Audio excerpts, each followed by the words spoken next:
They do not care. Otherwise, they would try to do things like increasing access to assisted reproduction, to fertility counseling, to all sorts of support so that people can actually have kids. Because the reality is, the reason people don't want to have kids is because it's so fucking expensive, and society is not set up to actually help, right? Like, we live in a world that's actually like very hostile against the very concept of having children, and ironically also hostile against not having children.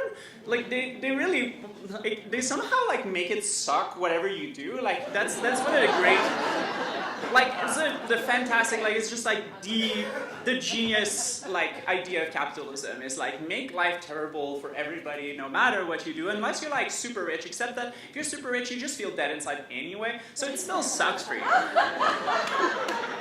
Like, I'm not gonna say that like it's worse being a rich person than being poor. Obviously, it's like, rather have the money. But it still sucks for everybody. There's just like, it's just degrees of bad, right? But in fact, despite their claim about the reproductive capabilities of trans youth and whether they'll be able to have children, make those choices, they actually don't want trans people reproducing at all, right? Like, they target trans people in family law. They try to take their kids away. They target them to make it impossible for them to adopt or to foster children. Like, they try to make it like really hard for trans people to be parents as much as they can.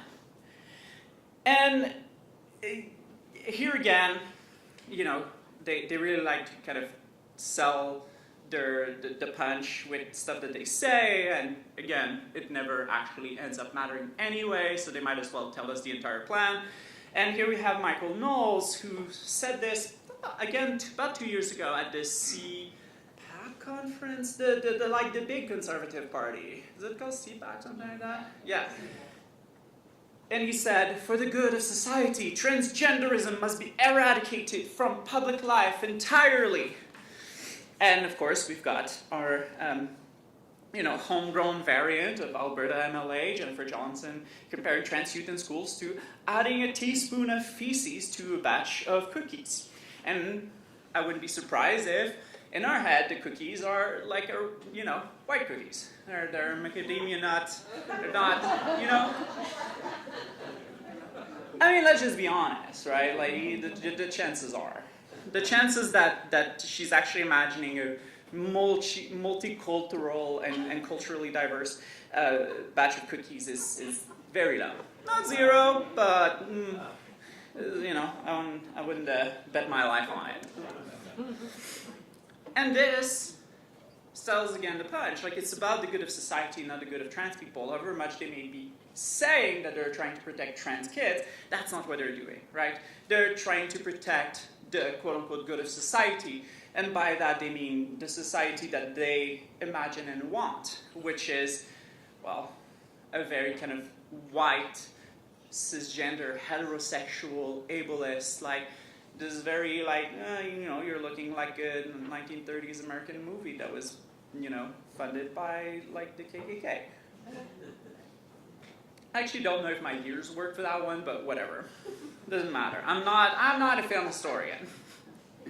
But we see there, this idea of like, we must target trans people for the good of society. We've kind of circled back to what I started with, right? Which is this anti-Semitic conspiracy theory that trans people are this Jewish ploy to destroy the West, right? That Nazis were really big fans of. Well, this is what we're back at. And I'm not saying that everybody who's attacking trans people necessarily personally believes in that, but they're intertwined with people who do, right? And even if they're like not really believing that, it's the sort of stuff of like, well, we can't say that, but I'm not saying I believe this, but, this is the kind of like thing where they're like, I might not believe it, but they're like about this close to believing it, or saying, or admitting that they believe it. And yet, ironically, they do get to claim that they're doing this for the good of trans youth because there's a loss of social status that's associated with being trans. In fact, there's this like really great paper from law that talks about whiteness as property. And this is talking about like property law, right? So like whiteness is something you own a little bit, like you own like a degree, right? So in a sense, whiteness in Western society is treated a little bit like having a college degree, right? In that sense, like something you kind of own and that confers certain benefits that's not available to other people. But it's also a conditional one in that you don't fully get access to it if you're trans. Like if you're trans, your degree from Harvard gets downgraded from degree at like University of Phoenix, which is a pay-for degree for-profit school in the US.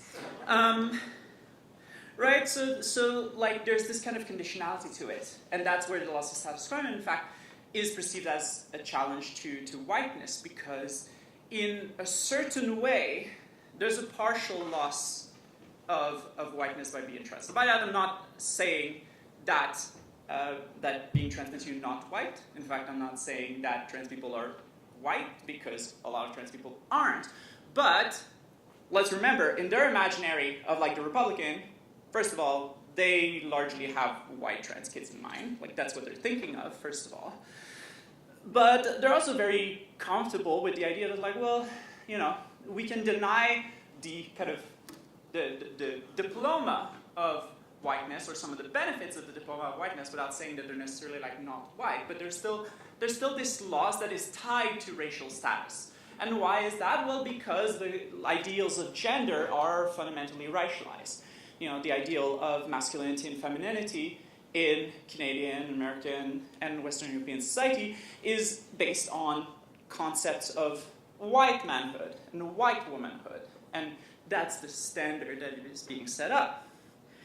And so they get to claim that they're acting for the good of trans youth, not because there's a real kind of loss or harm to trans youth, but because there's a harm to their social status. It's worse being trans than not being trans in the hierarchy of values of, well, the UCP and other Kapwaliev's party and folks like that. All right. So then why are they targeting schools, sports, and gender-affirming healthcare? Well, we can circle back to that. We've got the pieces of the puzzle that allow us to answer. The obvious one is they're targeting gender-affirming healthcare because of the reproductive message, right? The accessibility of gender-affirming healthcare challenges this idea of gender reproductive destiny, of the goal of life is, depending on which genitals you're born with, to become a father or a mother, and like that's all that life is about. Well, like, the existence of trans people challenges that, and so they attack that. And in many ways it should alarm us, because they can in fact use the same scientific and legal arguments to target abortion, and they are trying to do so, right? In the US we've seen it very prominently, but we're seeing it in Canada. Like, I mean, it's pretty telling that people are trying to bring back debates around abortion, like around the same days that they used the notwithstanding clause to attack gender-affirming care in the province. And I think a lot of people don't realize just how precarious the legal standing of abortion is in Canada, because we're all kind of like used to like certain precedents and this idea of certain precedents protecting us most often. Usually people have in mind like Morgenthaler. And while they are, meaningful precedents, and I have no doubt that at least with the current Supreme Court, they'd find a way to continue protecting abortion, the precedent is actually a lot narrower than people realize, and actually it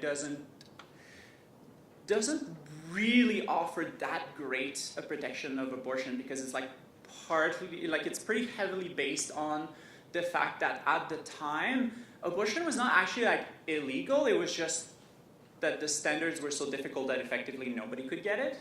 But it's like partly turned, like a lot of the legal argument, the technical legal argument turns on that, and so it's not clear that it would transpose to a situation where, it just straight up made illegal without any sort of process or whatever. So that's something to keep in mind. And where's my stopwatch? Okay. And so this is something we need to keep in mind, right? The relationship between the two is also because like they're kind of similar, right? Scientifically speaking, like when it comes to the debates around like mental health and stuff like that, there's a lot of similarities between access to gender-affirming care and access to abortion.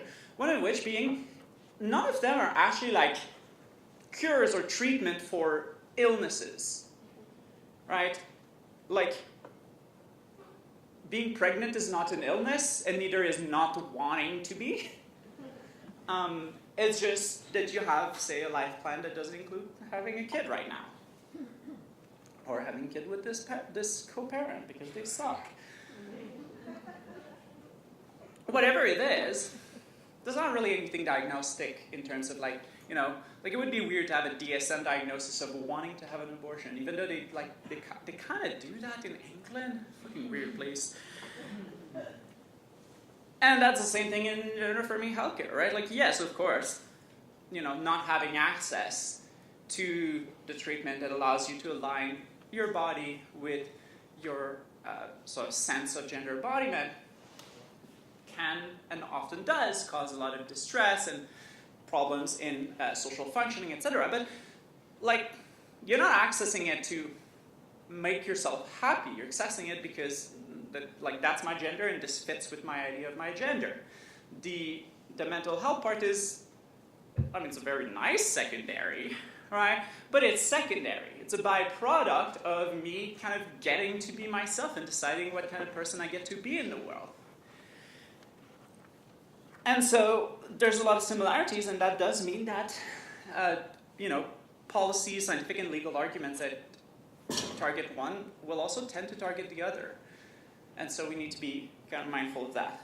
Then what about schools? Well, schools are a central site of indoctrination and is also really a site of embodying the fascism of the far-right nuclear model of the family, right? The idea of the family is very fascist, right? You have this parental rights framework where it's like, children are not full-fledged human beings in this model of the family. They're rather an externalization of the self in order to guarantee some form of immortality.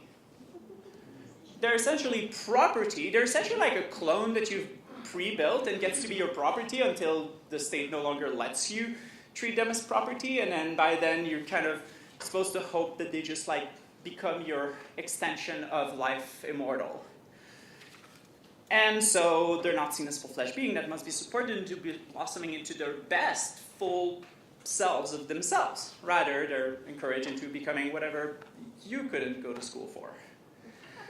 Which, like, look, go to fucking therapy instead of getting a kid, or alongside getting a kid. But of course, society makes it very difficult to go to therapy because they want us traumatized. But what's interesting is like the centrality of schools as a site of indoctrination is made evident by the contagion narrative, right? This idea of like, oh, trans people are turning other kids trans, and if you're exposed to a trans kid, you're going to become trans, and everybody's going to be trans. And it just kind of shows the fundamental weakness and vulnerability of gender from this bioessentialist, reproductive, far-right mindset. You're like, if it's natural, why is it so damn vulnerable that you need to do everything to protect it? If it was really natural, it would expect that you didn't really have to do anything to protect it. It would just happen, right? But it's not. And that's why they're focused on schools so much, because you don't want trans existence putting into their kids' head the fact that, like, yeah, whatever, they might not be trans, but maybe they don't want kids in the future, right? Maybe they don't want to heed the call of gender and do the thing where they, you know, they become, well, a trad wife is what they usually want, right? And then what about sports? Well, the main thing is like sports are fundamentally like white masculine fantasy in our society. I don't mean like the individuals that play sports or whatever, but I mean like the social function of sports, and sports in the social imaginary really this kind of white masculine fantasy. And it's meant to show the inherent superiority of men over women on a biological level, right? And there's this idea of like, ooh, male sports is serious competition and female sports is ooh, fun, right? Like there's this sort of like, male sports is really the real thing, which is why we don't pay anybody in the WNBA much money, or in the US soccer team, female soccer team, even though they like are so much better than the men. Right, and so when you allow trans youth, not only does it challenge this bioessentialism of like the strength, which is part of this sort of imagined division of labor between men and women. The men are strong, so they work and they provide, and women are caregivers because they're weak, I guess, or I don't know. Like that's, look, I can't say I fully always track the logic. But also it challenges the idea of inherent superiority, especially if they lose, because like, if trans people lose despite the fact they're supposed to be like innately better, that means that maybe men aren't inherently better at sport, period, right, in their mind. Like, don't tell them about hormones, they get confused. But what's important to note here, by the way, is like, it's not about whether trans people are playing the right team. There's no right team for trans people to play. It's about excluding trans people from sports. They don't want trans people in sports at all, just like they don't want trans people in bathrooms. They don't care about the right team or the right bathroom. That's not what they're after. It's about not having trans people there. You know, these trans people, yuck. Like, that's the logic. Of course, then they go on, you know, Pornhub and jerk it off trans people, but look, that's a different talk. And this scheme is, again, highly racialized because of the relationships between, like, gender and race. There's a reason why black women are being disproportionately targeted by these sex verification schemes. First is because initially they would just insist on, like, white athletic superiority. They were like, white people are better at sports, which like in today's world is actually kind of interesting because we've kind of flipped that, right? The idea tends to be nowadays that especially black people are better at sports and white people are worse at sports, but like that didn't used to be the case. Like that's something that has changed over history, which shows just how much of it is made up. But they moved away from that for the obvious reason that, like, if you say that, then, like, everybody knows you're a racist, and we're not quite back at that being socially acceptable to say yet. Give it a couple of years. And so instead what they started doing is degendering black people based on standards of especially white womanhood.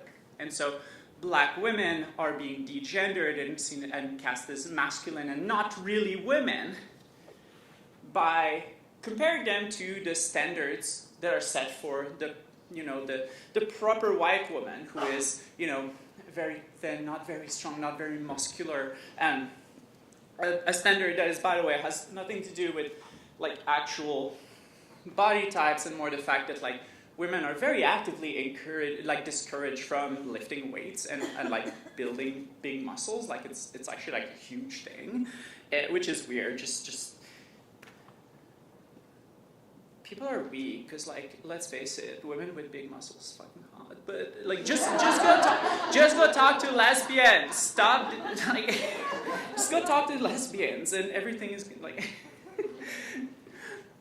Okay, so I said a lot of things. What do we do with all that information? What do we do with the knowledge that actually all these attacks on trans people are tied to these reproductive ideals that drive the anti-abortion movement, and all of these things together are actually just instantiations of white supremacy? Well, the first thing it shows is the importance of solidarity, right? Trans people in many ways are canaries in a coal mine. The arguments that are being tried on trans people are the ones that they're going to be using against other groups, especially in targeting reproductive rights, but not only. Like, they use all the same arguments. And this is especially important because, like, let's be real, abortion is not politically safe in Canada. And as much as I'd love to think that people will just care about trans people on their own right because trans people are people and matter, well, look, I know life, I know how things are, and I know, like, a lot of people just, like, kind of care about trans people and not enough to just do stuff, because also, again, capitalism has made life really fucking hard for everybody, and so it's kind of hard to motivate yourself to even, like, get out of bed sometimes, let alone actually do shit. And so part of my pitch is when you're working for trans rights, you're actually serving other interests as well. You're actually fighting against racial supremacy and against sexism at the same time. Not always like you can in fact fight for trans rights and throw other people under the bus at the same time. But when you do that, it usually comes back and bites you in the ass because it means you didn't realize the way in which all of those structures are embedded together. And so, which brings us to my next point, which is my last point that I'll make before the Q&A. Understanding how oppression works makes us better at fighting it. So it's not just a matter of, like, trying to convince you all to care more about trans people. It's also, like, trying to help you understand how not only to fight transphobia better, but also how to address the forms of oppression that you and loved ones experience better. Whatever you're doing in terms of activism and fighting against oppression, it's connected. It's all connected. You know, like the meme with the guy with the red string? That. It's all connected, except that, like, it actually is, right? Because for all the conspiracy theories that are out there, the biggest conspiracy, not conspiracy theory because it's real, is capitalism. And it connects to everything and ties everything together in a bow. And that one is actually excrement, unlike the imaginary excrements of the UCP.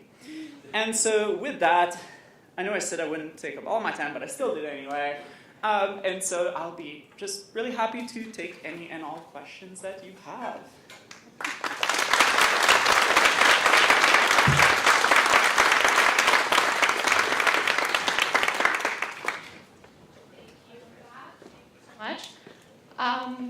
So now we have some time for questions. I will remind everyone to try to keep your comments and questions concise so we can get to as No many comments, people. only questions. Only questions. So we can get to as many people as possible, and I will direct our lovely mic runners to different questions. We have a first one right here in the front. Thank you very much. I'm very glad to be here and to hear what you have to say. Now, one of the things that's really part of our getting together is democracy under siege. It's right behind you, and strengthening the safeguards. Now, since we're talking about trans and gender in a fascist context, and we're also that we're living in a very turbulent times.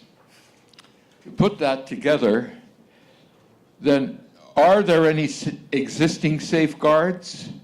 And the other thing is that about this is the use of language that I'm also concerned with. When did anyone, and we also have such a thing as climate change, et cetera, so being safe and being guarded. Okay, I'd like you to comment on that in the context of your talk here today, and whether, to what extent, if any, it works. So are there any safeguards? There's a lot of safeguards, not a lot of effective safeguards. It's always the problem. Like part of the entire system is to put a lot of safeguards and then make sure that they don't work. And it's really hard. Actually, so in the second book that was mentioned in Gender Fucking, which is, by the way, just like mostly erotica, but I use the erotica to trick you all into reading theory. And one of the last bits is about like hopelessness and the fact that it really in theory, I have so much hope for a better future, except that there's this ticking clock of climate change that kind of that we're pressing against, and I'm not sure that we're going to be able to fix shit in time. And so, like, are there safeguards, or just safeguards that are going to be effective enough to get us to where we need to be in time? I'm not sure, but in many ways I think that safeguards are not necessarily what matters. What matters is power. Power in the hands of people. People's ability to offer alternatives when the system fails us, because it's going to fail us. And the safeguards, you can guarantee that like all of the preppy white law professors are gonna do, you know, their job that they're paid for and try to figure out how to work those safeguards and try to figure out a way of getting around the notwithstanding clause all the way that we can. And like, we're doing that. But is it gonna work? I don't know, but what's more important is that we don't expect it to work, and that we don't act like we don't put any of your eggs in that basket. Like, it's not a question of like putting all your this room, don't put any of your eggs in that basket. Other people will put their eggs in that basket and aren't gonna, you know, ensure that that's covered.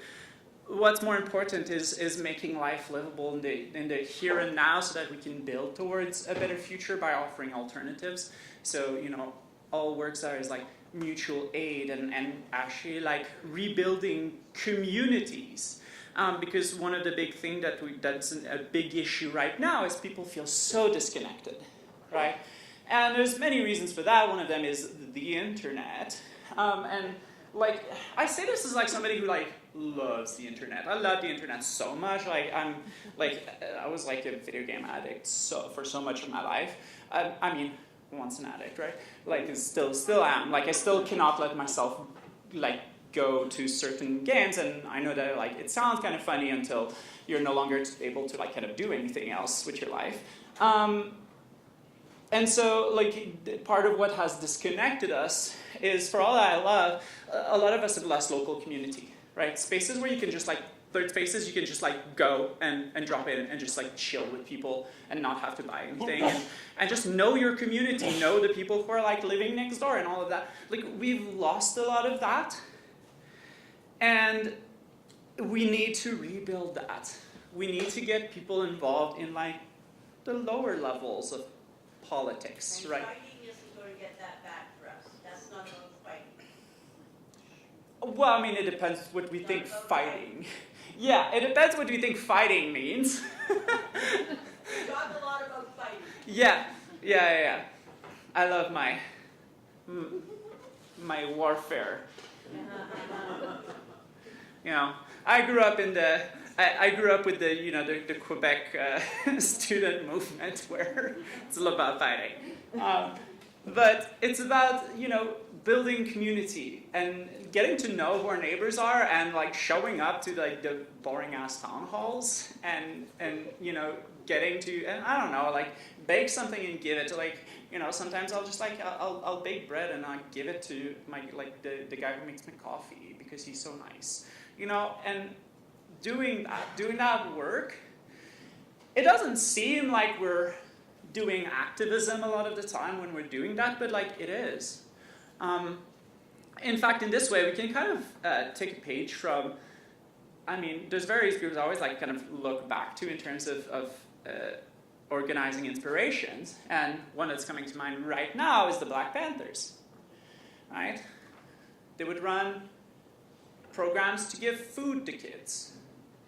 But then you get to know people. You get to know families. They start getting involved with the movement. They start to know you. And that becomes a sort of like, there's the entryism, right? The far right has a lot of entryism. And the sort of like you start, looking at YouTube at skincare, and 2 months later you're like fucking doing Seaghals and shit. And I'm not only talking about Elon Musk. But like, we need to build our own like networks like that, right? The ones that are like good networks, the one that give people like who feel like, help people feel like their life is meaningful and they know people, and people care and will smile at them when they enter a room, and then, you know, be like, by the way, do you want to make your community better? Do you want to do things to make things better? Do you want, you know, like, we need to provide these very real alternatives, and you know, and it's hard work, and it's sometimes uncomfortable, because sometimes in any community there's going to be assholes that you cannot stand.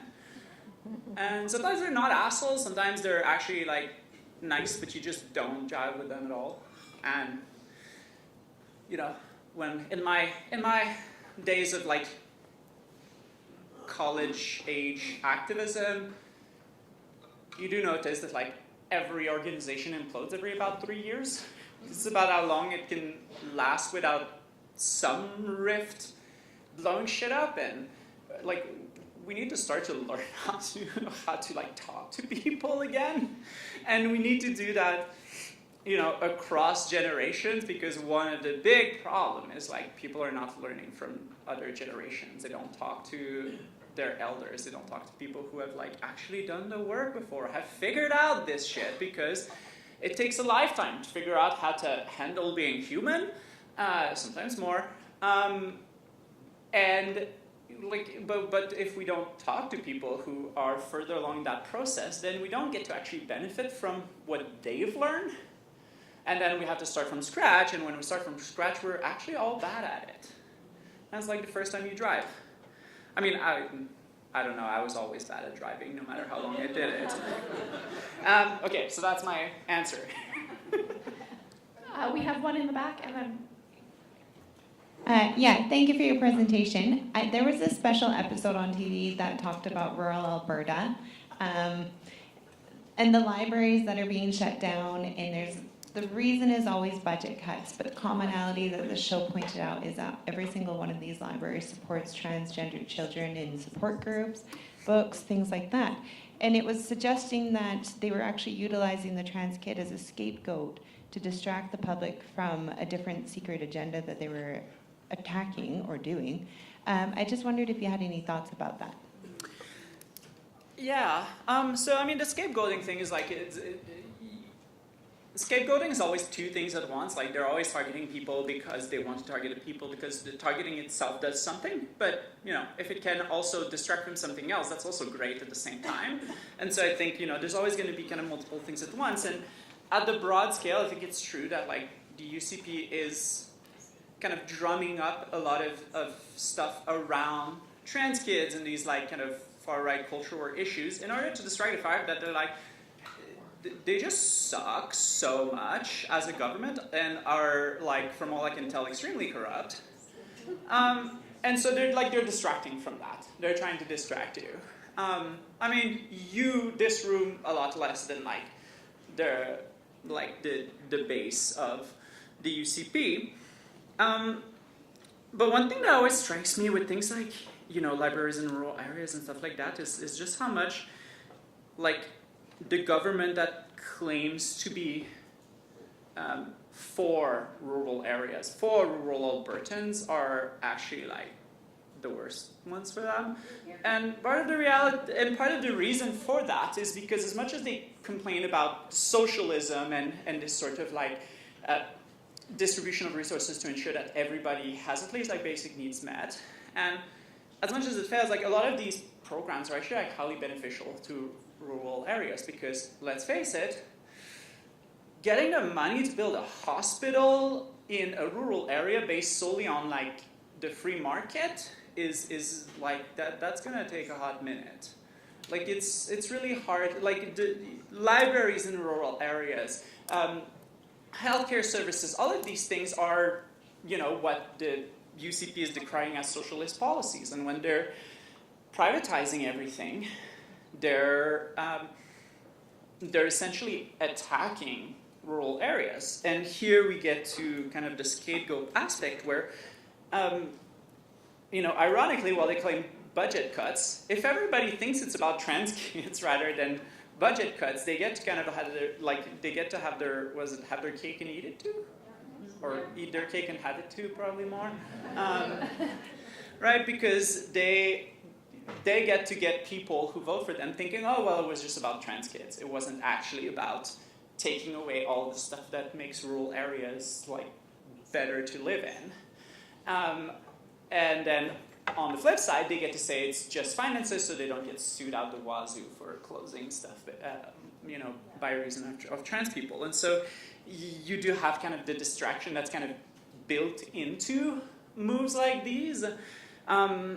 But it's a broader pattern of neoliberal governance where they're just trying to take away any sort of public service from everybody. And let's be real, the place where it tends to be the most expensive is in rural areas because people are really, really far apart. And so you need to have, the sort of like services per area. You need to have a lot more in order for people not to have to drive 5 hours to go to the hospital. Whereas in the city, you're never 5 hours away from the hospital, and there's a bunch of hospitals, and so it's a lot easier for them to justify these costs. And so, I think it's true that there's scapegoating going on and distraction going on, and I think also that the attack is also the point at the same time.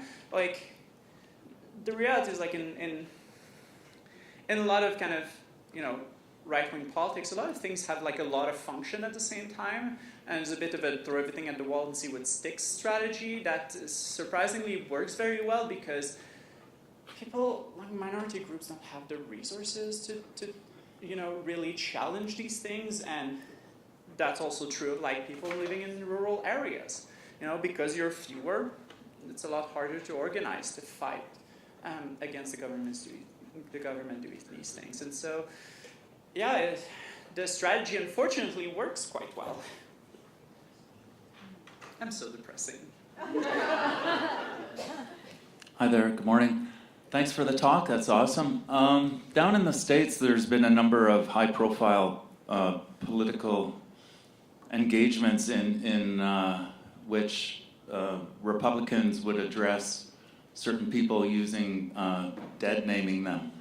And I'm just curious, right now there's a rally, like right now, at the legislature to let the UCP know feelings about trans situations. And there may or may not be a sign there that says Marlena. And I'm curious, specifically, on social media here in Edmonton, on social media now, there's a discussion going on about dead naming and using Marlena. Do you have any opinion on that? Yeah, I mean, so, I think I file this in the category of, yes, it's technically, if I'm applying all of my politics and analysis to calling her Marlena, I do kind of agree that, we shouldn't do that, but also, it's really low on my list of priorities. I don't care enough to actually wade into that debate because at the end of the day, yes, treating names and identities as conditional, even if it's just to show the hypocrisy of people, is not great. But at the same time, we have a lot more to do than spending those endless debates. And I think a lot of why these debates happen, especially online, is because it's just one of the few contexts in which a lot of people get to actually feel like their voice matters, and where they get to feel like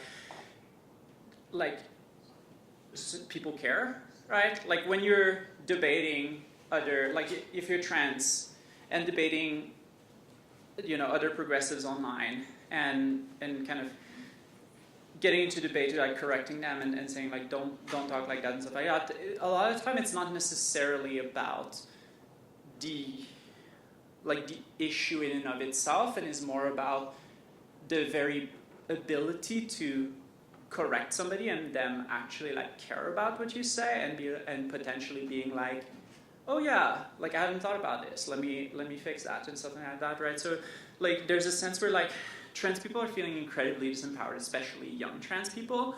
And while these debates are largely ineffective, and I think frankly people know that, when you get home after thinking all day about just how much everything sucks, getting to like just yell at somebody a little bit on the internet and them being like potentially I guess you're right just kind of feels good.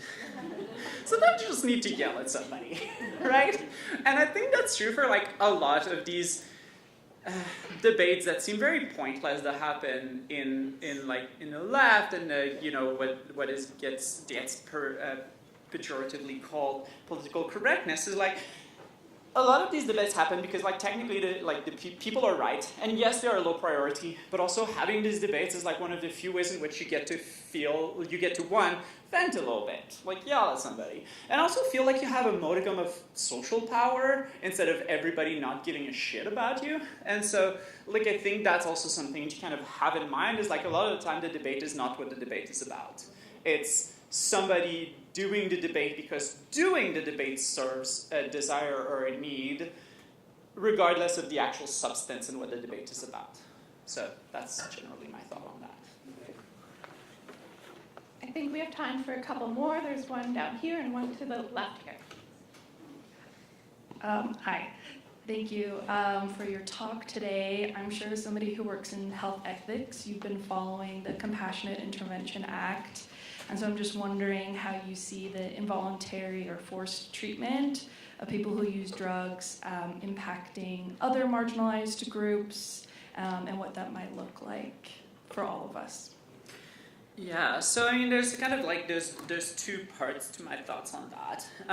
Actually, three parts. The first part is I actually haven't like dug into the law that much, so I haven't like seen the cogs in the machine and exactly how all of the things work. So I only know like the broad lines.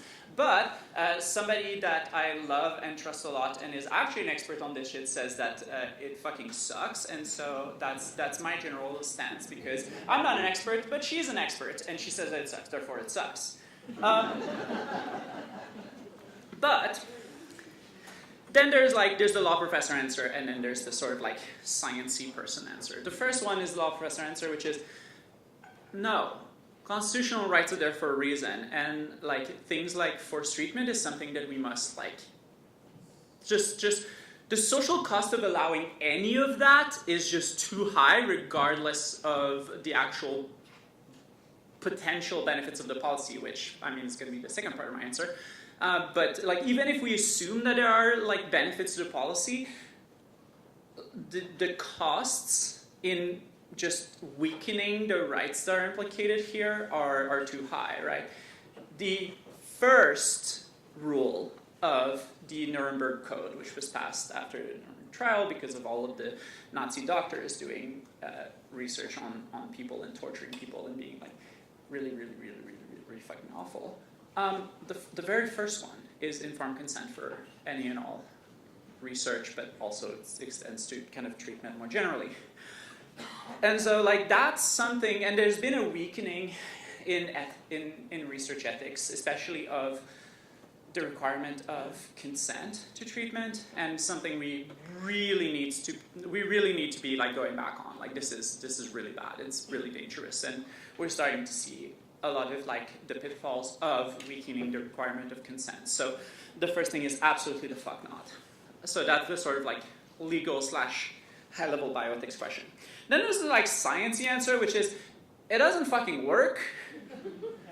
Like, the thing is, forcing people to do stuff very, very rarely works out well. Because when you force people into treatment, then they're just angry at you and want to spite you. And so I have two words started here, and the second one is davka, which is doing things out of spite. So the two words are lishma and davka. Lishma is like doing things for their own sake, and davka is doing things out of spite. This is my two modes. Those are the two reasons I ever do anything. And at the very least, the second one is something that's true for a lot of people. In fact, raise your hand if you like doing stuff out of spite. Right? It's fun.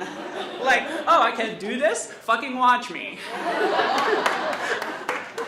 And so, like, that's what's going to be happening. Like, yes, there's going to be a few cases where it's going to work for a particular person, but at the overall level, it actually might end up being worse because when you're being forced to do something rather than doing it on your own free choice, then you're not really, like, the will is not there, right? And that's actually a big problem with, so one of the things I teach is criminal law. And when we talk about prisons, that's one of the big problem with the assumption that this is a rehabilitative project, which have you learned any history? But like besides the history element, the problem with the rehabilitative like kind of assumption behind prison is that you can't force people into rehabilitating because rehabilitation is the kind of stuff that you need people to want. And your goal should not be to force people into doing the thing you want them to do, but rather to make them want it. That's oftentimes, when it comes to like anything public health related, that's usually the best approach, is like getting people to want the thing and making it as accessible as possible once they do want it. And that usually actually leads to a lot more people going through those programs than being forced into it. But the government doesn't care. The government just wants to say, we did it, we sent people into a program, this number of people were treated, and then if they, say, relapse again, then they'll say, well, it's their fault. It's because they were weak-willed. It's because like, we give them all the tools. But I'm going to speak out of turn. If Okay. it was my granddaughter or my grandson, and the alternative was finding them dead some morning, I might feel differently. And I think that's where some of the take them into treatment comes from. It comes from the people who love them and have it. But that's kind of, I'm yeah. gonna have to unfortunately cut us a little bit short because we're running out of time and we do have one last quick question, please. Hello, I'm gonna be super brief. Thank you, Florence. You're brilliant and fun. I learned a lot. Thank you very much. You made me recall something, and I have a question after this disclosure. I remember early 2000s, a biologist from the United States, a researcher, Anne Fausto Sterling, I think, wrote a fantastic piece that is called Five Sexes. Essentially, it's a very complex text, a fantastic one. Essentially, I learned in that text that we are all trans, really. Within the continuum, we all have, have varieties of both sexes. And from that perspective, in that context, I learned the struggle for trans rights is a struggle for the very recognition of our humanity. We are all have to defend trans rights because we all have a little bit of transsexuality in us. So do you think it makes sense to use scientific evidence within our debates to convince the public that it makes sense to defend trans rights and so on and so forth? Yeah. That's all my question, thank you. Yeah, so I'm familiar with the sort of like we're all trans argument based on this idea of like kind of the spectrum of sex, and while like technically I disagree we're not all trans, but the reason is that gender and sex are already social constructs, and so we can't appeal to the body we can't actually appeal to the body in defining them. We have to appeal to like society's relationship to the body, and so in that sense, to the extent that certain bodies are deemed by society not to be intersex, then like people are not going to be deemed by society to be trans, right? And so like to me, like that's where kind of the thing spins. But where I think you're absolutely right is in the recognition of human diversity and the diversity of both the body and gender. Everybody has a different relationship to gender, and also everybody's bodies are different in various ways. And the standards of gender that we impose upon people, be they in terms of social stuff or in terms of bodies and things like that, will never actually satisfy anybody. They always suck for somebody because nobody is ever cis enough, nobody is ever straight enough. That's not a thing because it's supposed to be an unattainable standard, because how gender ideology, and I don't mean like what they call trans, but I mean like the actual like the system of gender and ideology that operates within society is predicated on mutual enforcement, is predicated on people policing each other. And how do you get people to police each other? By making them insecure. And so there is a reality, and I see it a lot in my next book, which is based on my doctorate. I looked a lot about like court cases about parents of trans kids. And one thing that recurs is like dads being insecure about their own gender and their kids' transition sparking that. And it's not that any of them are like trans or want to transition or anything like that, but it's just that like none of them are actually masculine enough for the standards of society tells them they should meet, and that their kid confronts them to that reality. And that challenges them. And so in that sense, trans liberation does also mean liberating everybody from those insecurities, right? Once we attain trans liberation, if we ever do, hopefully, it will also mean like liberating people from the gender police in their head. And, you know, if ACAB, also gender police. And then the last tiny word I want to say was regarding, you know, families of people who, you know, who are like, yeah, you know, forcing people into treatment is better than people being dead, and like that's true, right? There's a twofold fear. One is that while that is going to be true for some people, there's also going to be the inverse that's going to be the case for some other people, and so we have to think about that too, the people who are going to be forced into treatment and end up so traumatized from it that then they're going to die. And then the other one is, we tend to think of like either this law or nothing, and what about like doing stuff, just not this stuff, right? So like, what else can we do that's going to avoid the pitfalls of this approach, while not just falling back on this like shitty neoliberal status quo where nobody gets any services and you have to like raw dog life, which like nobody wants to do that. So that was my thoughts on this, and I think we're out of time. Yes, we are out of time. Thank you, Florence, so much.